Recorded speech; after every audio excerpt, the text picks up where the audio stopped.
எல்லார் முகத்திலையும் தெரியுது, எல்லார் முகத்திலும் சிரிப்பு தெரியுது. ஏன்னா சிரிச்சா தான் அதுக்கு பேரு முகம், சிரிக்கலைன்னா அதுக்கு பேரு முகர கட்டை.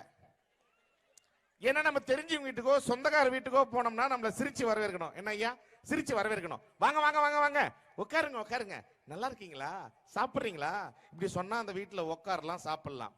இந்த வார்த்தைய மாத்தாம சிரிக்காம சொல்றேன், கவனிங்களேன். வாங்க வாங்க, உட்காருங்க உட்காருங்க, எப்படி இருக்கிறீங்க, நல்லா இருக்கிறீங்க, சாப்பிட போறீங்களா? நல்ல மனுஷன் சாப்பிடணும்னா அந்த வீட்டுல, ஆனா கரிசோறு போட்டா நான் சாப்பிடுவேன், அது ஒரு விஷயம். அப்ப சிரிச்சாதான் முகம்னு சொன்னல. வாரியார் சாமி தான் சொன்னார், இந்த சிரிப்புல வகை.